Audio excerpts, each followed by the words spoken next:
All right, let's get this show on the road. So I thought that within a month, I'd be living my best life as a freelance filmmaker, where I'd be shooting multiple projects, getting clients left and right, and just overall being successful. But I was wrong. I was gravely wrong.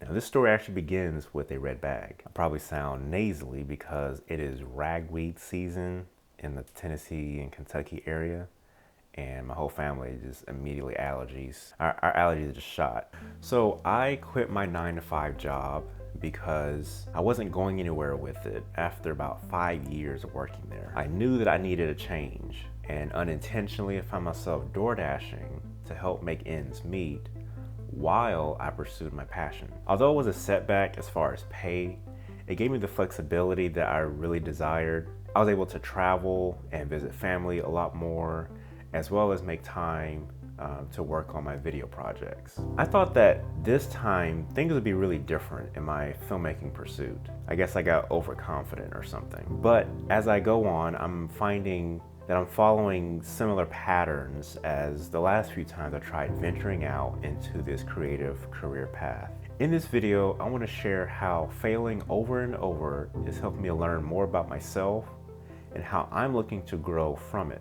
I want failure to empower me, not tear me down. I'm Josh the Creative, and this channel is focused on sharing my experiences as a filmmaker, an entrepreneur, and overall creative. Failures, mistakes, trials, and lessons all laid out before you.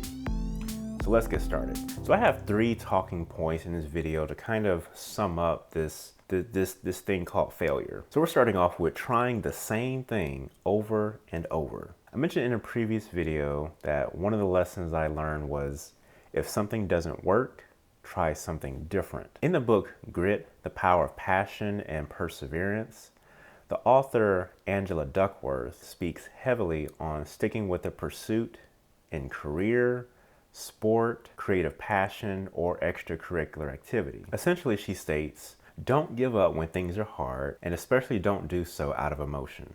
So even though 90% of the book focuses on the grit and sticking with something, she spends a little bit of time addressing when to derive from something if it's not working. By now, I know the results that I'm going to get when approaching clients because I've repeated the same steps as previous seasons. So I know that if I try again the same way now, I am bound to face the same result. It's inevitable. So I think about what I've missed out on before, and it's helped me to assess my circumstances and my skill set and be really honest with myself about where I'm at and what I'm capable of currently. And this brings me to the next point, learning my weak points. I've learned that my area of weakness is in editing and storytelling. As I'm learning the true power of telling a story concisely and impactfully, I'm figuring out how to hone in on those weak areas. As I improve in my practice,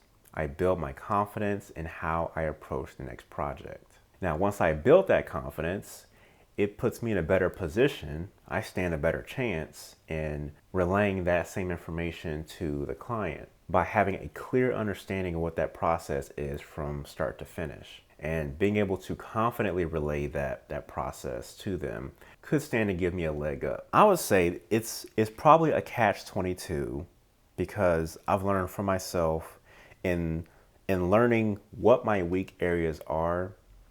It first actually lowers my confidence because then I get a little, I guess, insecure about that area. And so it makes it a little harder to tackle that. But all the same, I still have to address it. And I know that if I'm actively working on it, if I'm improving like I should be, then I know that I'm getting better. I'm seeing the value of understanding those weak spots. This important point brings me to the third and final point of this video. Fail to inform. Not like struggle to inform, but like fail and then understand. I'll explain later. I want failure to empower me by understanding that I only fail when I try something new. If I was only doing what I was comfortable with, what I'm familiar with, what I've been used to, then I won't ever fail. And that's where I found myself in my 9 to 5 job. I was comfortable, unchanging, unchallenged, and overall stagnant. But I find that if I venture out to try something new, something unfamiliar, and of course, uncomfortable, then I'm going to encounter failure.